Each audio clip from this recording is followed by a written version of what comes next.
line up on either aisle. We have people with microphones. He just walked out through my shirt. Okay, dude, ask a question already.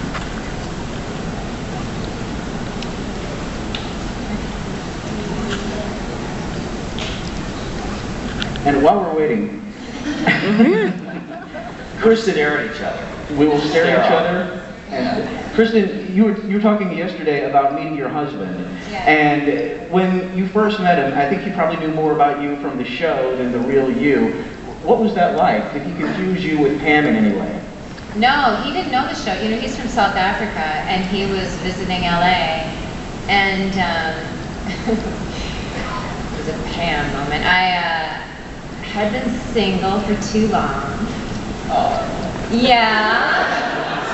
It was too long, and I had sort of a rough week, and I decided that there were two things that were pleasant to think about. I wanted to get a tattoo, which I'm still working on, and I wanted to get a date. So, So I announced that to the universe, and then, you know, nothing happens. You go about your day. And I went to my nutritionist's office, and there was one seat open in the living room. That's the third day of DragonCon. In the waiting room, and there was a CD sitting on it. And so I said, "Is this, seat taken? Can I sit here?" And the lady next to me said, "No, you can sit there." And I said, "Is this your CD?" She goes, "Yes. Oh my God, they're amazing." And she went on and on and on. And I wasn't in the mood. And but she kept talking. I realized I wasn't going to get out of talking to her. So I finally, so what's your name? And I had a conversation about this CD, and eventually I started looking at the photo, and I went, that one's cute. What's his story? And she told me, "Oh my God," and rides a magic carpet, and he's like 9 feet tall. Like, she clearly had a crush on the guy, but she pretended that she knew him. So I said, "Well, all right, well, ask that dude if he wants to have coffee with me." And she backpedaled big time. She said, "Oh, no. Yeah, he has a girlfriend." I said, "But you said he was single." "Yeah, he smokes." And that is a bummer, but I thought, it's just coffee. And I said, "Well, it's just coffee. Just ask him if he wants to have coffee." And she said, "He's really high maintenance." And that's when I got it. I went, okay, thank you. So I went online to MySpace, and first I went to iTunes, because if the music was bad, deal was off. Right? And they had one video on YouTube, and the song is Rain, and it's a very beautiful, romantic song, and he's so cute, and I listened to that CD, and I got a little cuckoo, I got a little stalkery.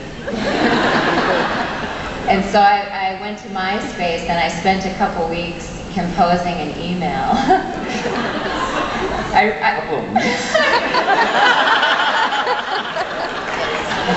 Because it's a fine line between stalker and stalker. And I was sort of trying to casually get in there, like I'm on this TV show, like, how do you? So I don't know what I wrote. I'd love to have it now, and because I had no idea I'd be married to the guy, and so then I sent the email, and the band manager wrote me back and said he'll forward it to him. So a couple weeks go by and nothing. So I write another one, like you do, and and I said, "Is he saying no? Did he not get the email? And the guy wrote me back, and nothing. So I sent another one.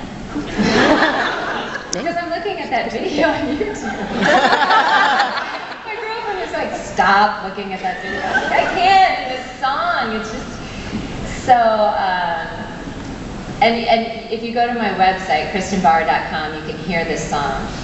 And so the third email, the guy said, "Oh my God, here's his phone number." And I said, "Go away."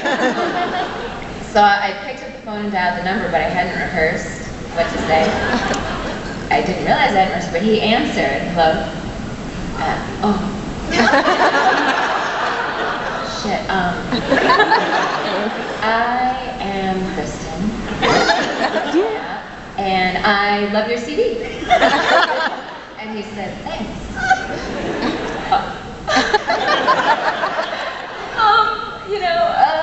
God, and so what I did, I had seen on their website that they support the Earth Organization, which I know of, a South African group, and so I tried to like elevate it to saving the world. you like the environment, I like the environment, and maybe we could save something together.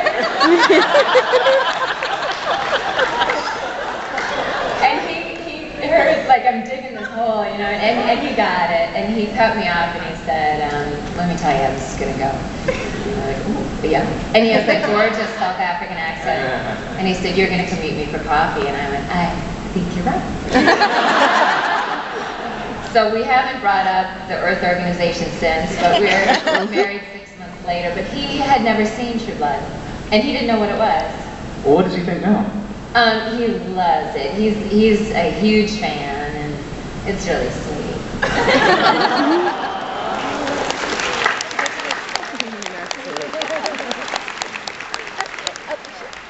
All right, we have a question from the audience. What? Oh, well, I'm designing something. You'll see soon, probably not on the show, but on the red carpet. I'm working on it, but I don't know yet. Are you going to post on Facebook? Yeah, I will now. Ichabod. We've seen the shifters and the werewolves and Mary Ann's character.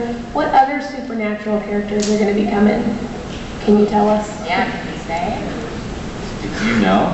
Yeah, because book 4, we're going to get, Alan hinted we're going to get some big book 4 stuff, some witches. Yeah. I think there's going to be some witch activity. You'll see a hint in the finale. Rebecca. Hello. Aside from the story with Alex that you already said, is there any other bloopers or funny moments that you'd like to share with us? That blooper reel that we had at the rap party.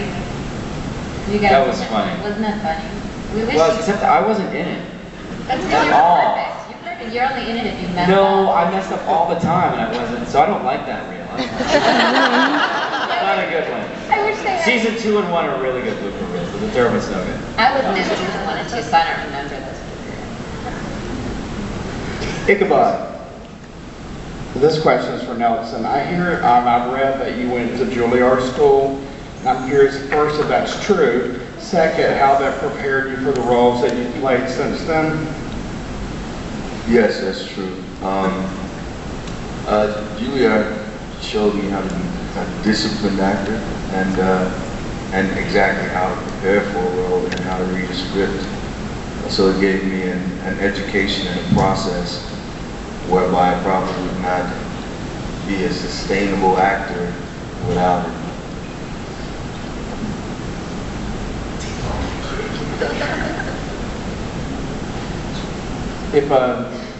First off, I love your work, I love the show, and I really respect the works from the original books versus what y'all are doing with it.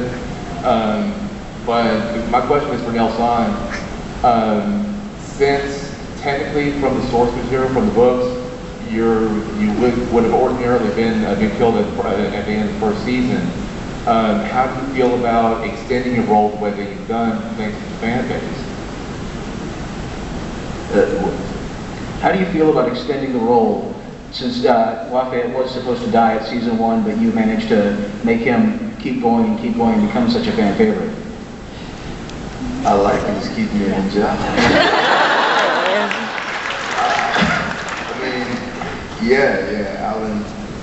Alan actually decided to keep me on before the show came out. When you first read, was it 1 season? Yeah, when they told me my contract was just for 1 season, and it was a reoccurring at first. After the pilot, he changed it to a regular, and then decided to keep my character on, having not told me. Yeah, I was about to say, because I remember going into the last couple episodes of the first season, you were like, I don't know if I'm coming back. I'm like, you are coming. There's no way you're dying. There's no way. No possible way. Alan did not tell me they would keep me on until after the table read of the 12th episode. Yeah, he waited. I was like, and then it was so cavalier. He's like, oh, you know we're not killing you, right? I was like, no, but thanks.